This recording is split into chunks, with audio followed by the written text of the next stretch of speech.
Hello and assalamu alaikum. How is everyone doing today? How is everyone doing today? Well, today was also another good day for me. I was on here 2 days ago and my day was pretty much very similar. I said that I started with prayer, dua, made smoothies, got my water together. I also went to the gym. Let me see, I don't have my book with me, but I was reading some more of my book. And let me see, my audio book, I read, listened to my audio book and so on and so forth. Now, I said I was going to come on here and speak about my poetry book. Now, I also said that I have a large variety of other books. So, I'll just show you a few of them really quick. So, this is one of my notebooks that I write in. Okay, I take notes in this one. Okay, I think both of them are so cute. So, I created this notebook and it's in so many colors and red, yellow, orange, blue jean and black and white and so many different colors. Also, I created this book, okay, with the Muslimas on it. It's a composition notebook, and I have so many different designs, colors with all different Muslima on the books. I have this size, which is a composition size. I have do I have 8? And then I have 6x9, and yeah, this size is 6x9 with a large variety of Muslima books. And then, of course, here's my math book. I love math so much, so of course I have a collection of math practice books. Where you have graph paper, white paper, notebook paper, grid paper, so on and so forth. Everything you need for math. Now, let's get to the meat and potatoes. So this is my book B. I don't know if you can see it. Let me see. I think it's better right here. This is my book B. Now, when I had a vision of creating my book, I wanted the cover to stand out. I wanted to have like a vanity somewhat set up. I wanted to have, in the mirror, I wanted to have the word B. So you can imagine yourself sitting down, looking in the mirror, and you seeing the word B. Be yourself. Be great. Be better. Be everything that's positive. Be in the present time. Be in the moment. Be striving. Be encouraged. Be better. Be yourself. So I wanted to have this. So I pretty much came up with the design, and I gave my design to a designer, and he created the book. He created the cover exactly how I wanted it. Okay. Now, on the back, you have my bio. Everything's on the back. My bio tells you my where I came from, what I went through, and so on and so forth. And my bio, I had an editor, okay? Sister Amira, close friend of mine. She's always editing everything. She's such a great resource. Oh, my goodness. So, that's the cover in the back. Now, let me go through here. Now, this book, I dedicated this book to my mother, okay? But I called her Mommy. Back in the day, I called her Mommy. And Mommy passed away when I was 18. So I was 18 years old in my second semester of college. Yeah, so that's a story in itself. A very interesting story. She passed away February the 14th, which people consider Valentine's Day, in America. So, yeah, that was a very interesting story. I learned a lot of lessons from there. Each day, I realized how close or how much appreciation I have for her and how much love I have for her. As each day goes past from her passing, I realized how influential she was in my life and how much I really love her. I love her more and more each day. We had a very complex relationship because of several factors, but yeah. my love for her grows each day because I've realized the sacrifice. I've realized her trauma and everything she had to go through just to hold it together, just to make it out of the bed. Literally make it out of the bed, because of her past experiences were very traumatic. And she just dealt with things the best she could. Back then, I didn't really understand that, being young. Everyone wants the perfect parent. But as I became a parent myself and have children, a parent, have children, and my own experiences as a woman in America, I realized that she experienced a lot. So I dedicated this to her. And let's see. My acknowledgement, I acknowledge, you probably can't see it, but my acknowledgement was for family and friends that have been with me throughout the journey in some form or fashion. Now, table of content. I have 16 poems. I don't think you can see it. Yeah, you can see it now. I have 16. I want to start talking about my first poem, which is very important to me because I experienced this for 4 years. So my first poem is called Letter to My Bully. So I was bullied for 4 years straight, from 4th grade all the way up to 8th grade. I basically grew up in Lexington Terrace housing projects in Baltimore City. In 4th grade, I transferred in like November. And so the transition for me was, I guess you could say, traumatic. I guess you didn't see traumatic on me, but internally there were some traumatic things going on. The cultural, the whole, it was a culture shock for me because I was coming from a different environment, and to be placed in they considered the projects, it was very shocking to me. However, I caught on fast. I blended in, and, I internalized some of the things, became a little rough around the edges, to say it nicely. You do what you have to do to survive in different type of environments. So at that time, I had to do different things and be who I had to be in order to survive in the environment. So yeah, I can say at least I was rough around the edges. So, but during the time 4th through 8th grade, I experienced a lot of bullying. And so I don't know exactly what particular time I wrote this book, because I was sitting on this book for like 12 or more years. It was just sitting in my cabinet 12 or more years, collecting dust, in a notebook. And so I decided to go ahead and publish these poems. And these poems are still relevant from then and for now, and will still be relevant later on, because a lot of the different topics that I'm talking about, people are going through and will continue to go through in their lifespan. So, letter to my bully. What I'm going to do, I'm going to try to recreate the feeling that I had when I was writing this letter. So I'm going to go back to the little girl, the 4th to 8th grade. So 8th grade would have been the time that I'm going to put these emotions in for 8th grade. Okay? Because that was the time when things had got really bad. Really bad.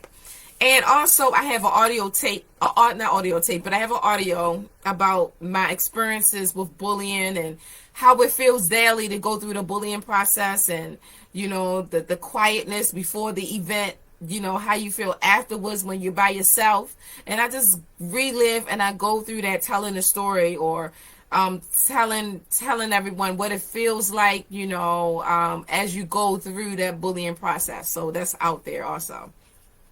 Letter to my bully. Dear bully, why are you picking on me? Is it that you see something I don't see? Is it that you want to be where I am? Why me? I never gave you a reason to focus on me.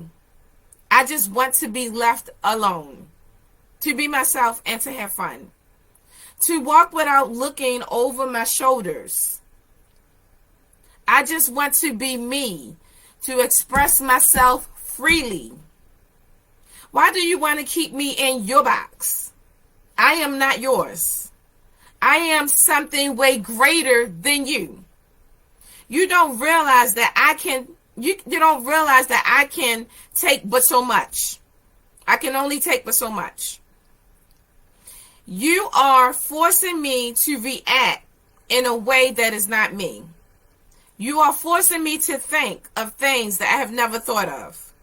You are forcing me to become someone else that I don't want to be. You are pushing my back against the wall. I can't stay in this position forever. I must react. I thought about all the things that I wanted to do to you. I thought about all of the things that I wanted to do to myself. Sadly, those things felt good because I felt that I could be in control. I am tired of being reactive. I want to be proactive.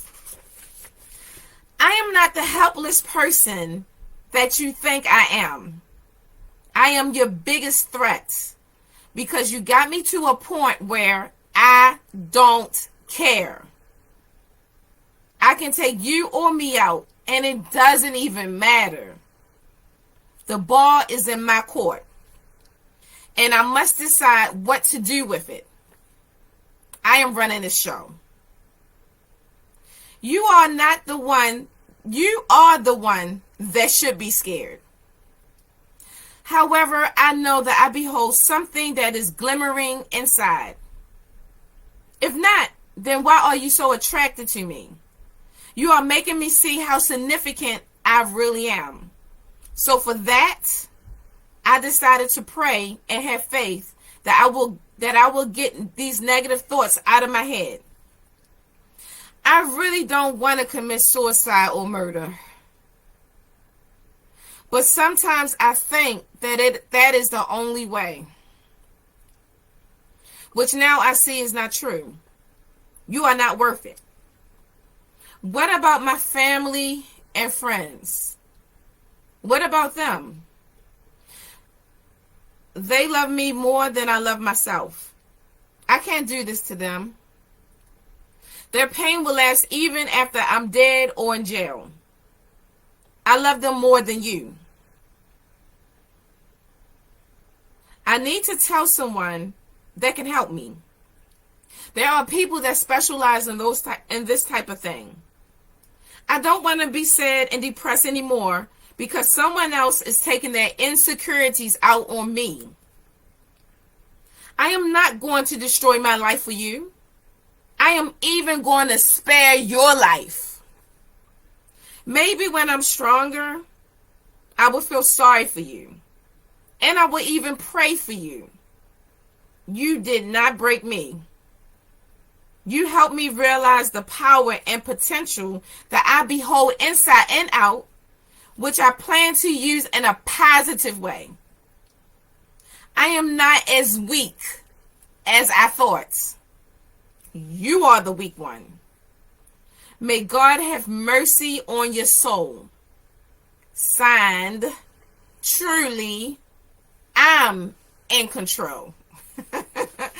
And so this is the picture of the girl that's representing my experience.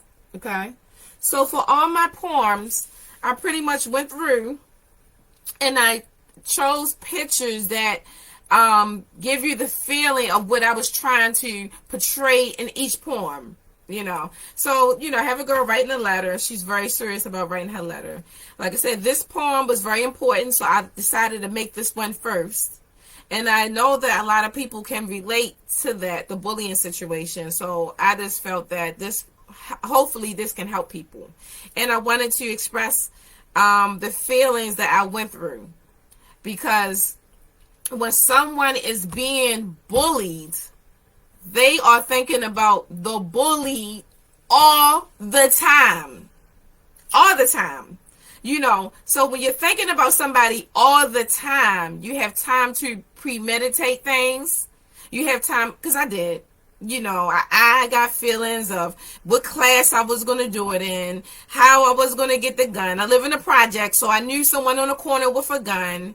What class I was going to be in, how I was going to shoot them in their head. I mean, I premeditated this, and I had time to do it, and I actually felt good because it was like I was taking control back.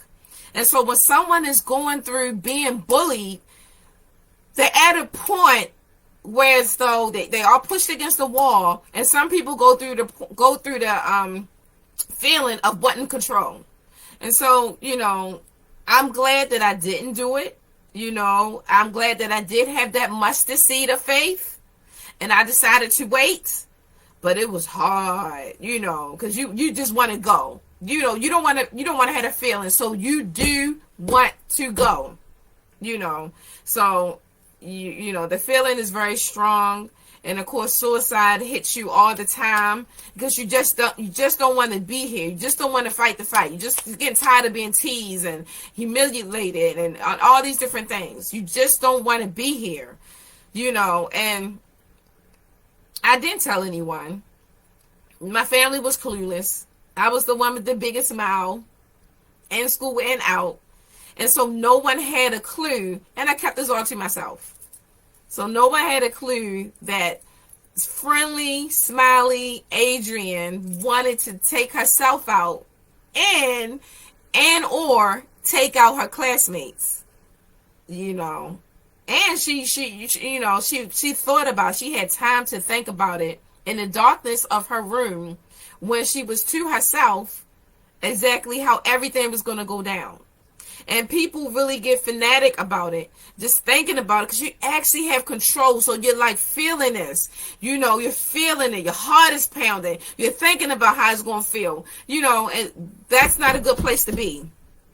It's not a good place to be. And I'm glad that I got out of that space.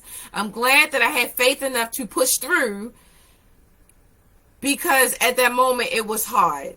It was hard. It was very hard. And I was being bullied because of my mom and the things that she was doing in the public. And so it wasn't necessarily me, but it was because of what she was doing.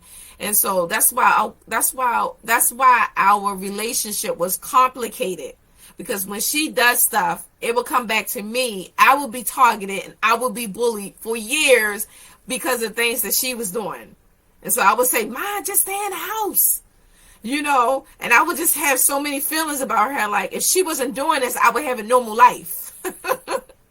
I really would, But because she was doing things, and I'm going to say she was active, I'll say that, or engaging, or I'll say loud, because she had those characteristics. And, that came over to me, and I had to get the backdrop, or whatever you call it. I had to suffer for it. And of course I felt that was wrong, because you see a parent as the one that's supposed to protect you, but she was going through things, and it wasn't a personal thing that she wanted to do, but she didn't have any control over it at that time. And plus, she had lost faith a long time ago. She totally lost faith a long time ago. And so when you lose faith, you just succumb to the situation. You succumb to the environment. You succumb to everything that's happening to you, and you become a victim. But when you have faith, you can take control over things more, and you can have a more logical way of thinking, and you just feel that it has to be something better for me, even if I can't see it. Even as a little girl, I felt, when I did have the mustard seed, it has to be a light at the end of the tunnel. I couldn't see it. It was dark. But the little light inside of me said, it has to be something for me. Because I just felt that I was totally being punished, and I was doing everything I was supposed to do. Why me? I'm the hardest worker. I'm doing everything. I'm a good person. Why am I the one that's being targeted? So I just felt it was totally wrong. And it was,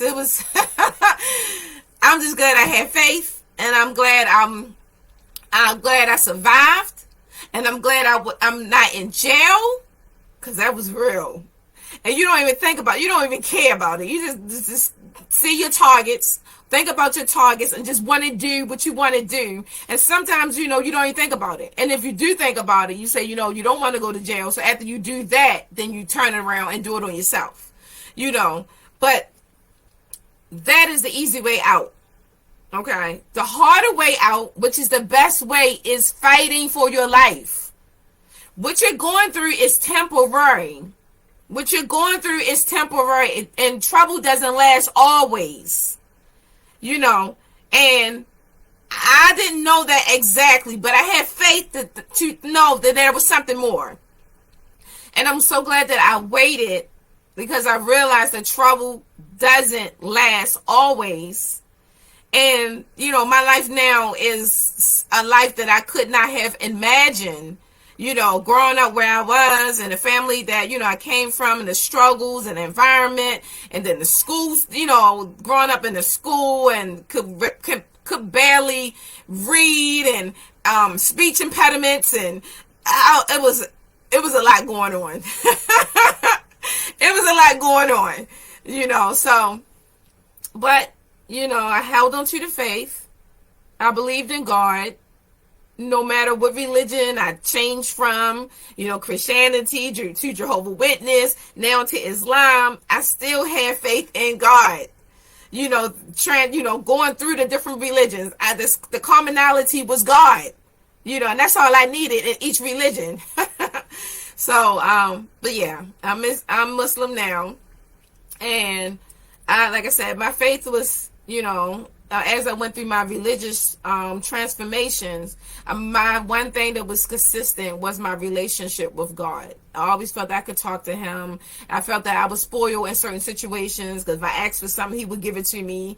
He would protect me from things that I didn't need. And then later on, I would realize that I really didn't need those things. But you don't know until later, you know, and you questioning, you know, once you get more experience in your faith and everything else, you don't question. You just sit back and say, okay, you did this for a reason, God. I trust you, so okay. All right, you didn't want me to get to work on time. Okay, maybe something happened at work, and if I would have got there on time, I might not be here. Okay, I'm going to let you go ahead and take the driver's seat, and I'm going to sit back and be the passenger. Okay, God, you got this. But that takes time. You know, other than that, you're trying to figure out things that's not for a human to figure out. The choices that he makes is not for you humanly to understand. It's above your thinking. So you trying to think about how he did this, you're not even going to get it. You might get it years later if you do get it. And some people still don't get it, you know, because they're stuck in their mind about why this happened to me, instead of seeing the blessing. He did this for a reason. Let me trust him. And when you start trusting God, it makes your burdens, your bag, lighter. It makes it lighter. And of course, you're not going to like everything. You're not going to like when he take away people. I wasn't happy when he took away my mom. You know, I wasn't happy. I wasn't happy when he took away my aunts, and when he took away my cousins. You know, I wasn't happy about that. But I learned with maturity to, I learned about I learned that that's a part of life. We're all going to die one day. And, you know, everybody's time is going to come. And with grief, it depends on the individual. But I know it's going to happen. And just knowing it's going to happen doesn't make it easier, but it does make it real.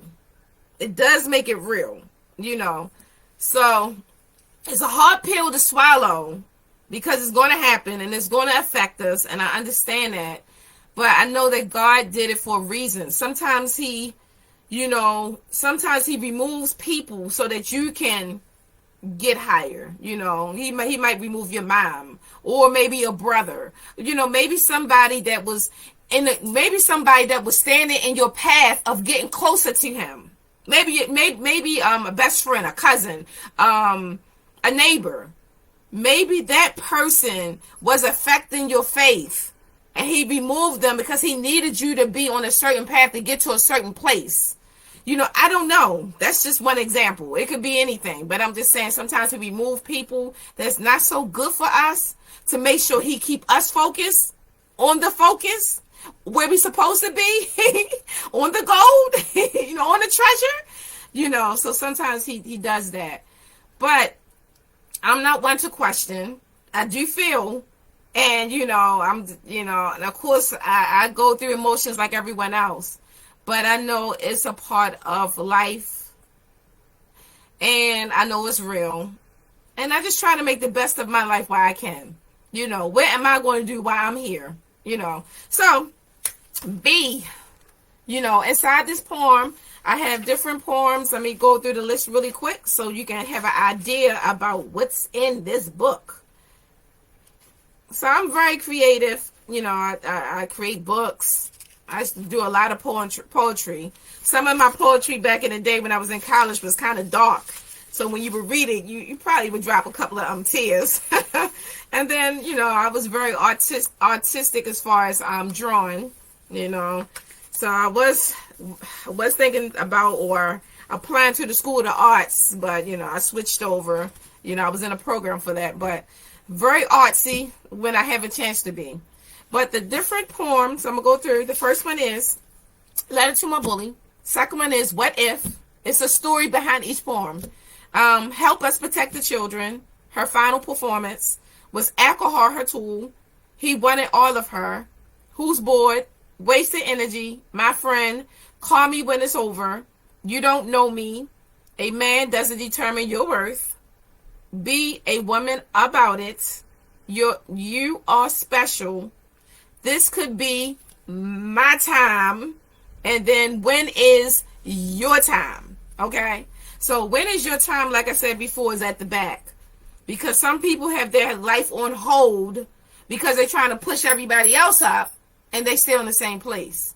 When you're pushing everybody else up, you can be going up too. Okay? So don't think, okay, I got to make sure he get his master or PhD, make sure he graduate from this program, or make sure he get this position at work, and then afterwards, I'll have time for me. No, you have time for you right now. It's your time. And I learned about relationship priorities. Okay? I learned about relationships priorities like last year. Okay? And religiously or in Islam, I learned this. I'm not for sure she was a scholar, but what she said made sense.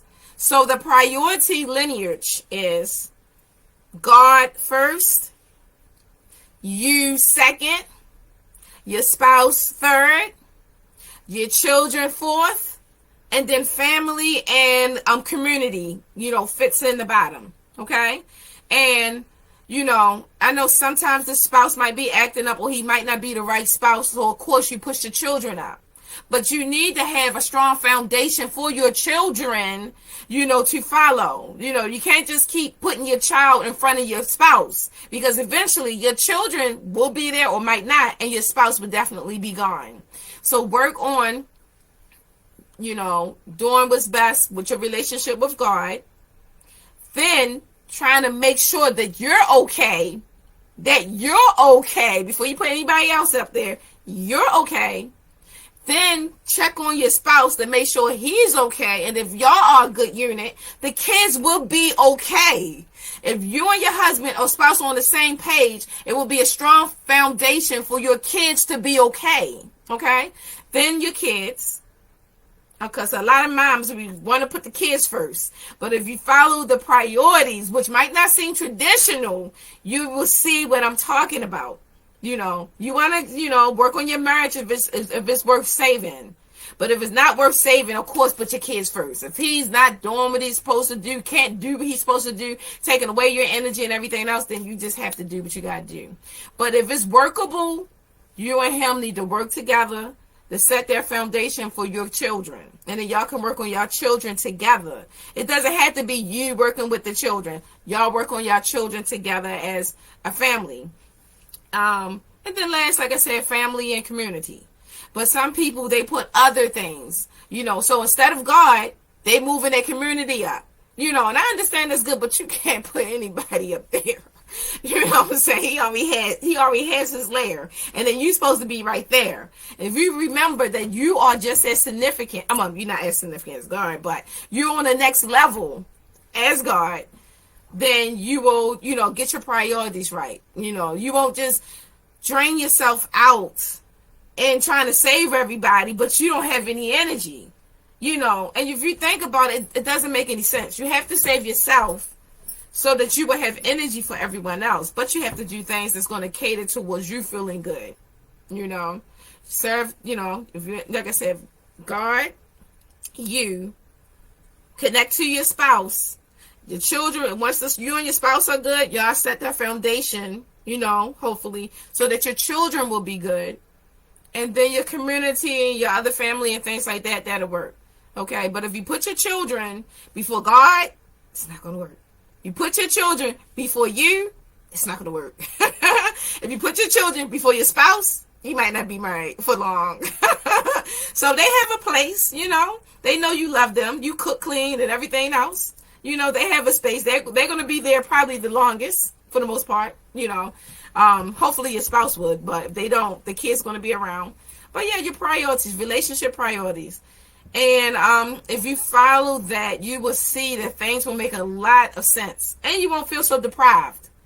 Because if you're putting everything before yourself, you're feeling deprived. You're just, people are just walking over you. People are just using you. You shouldn't have to walk around feeling as though I'm just good to be used.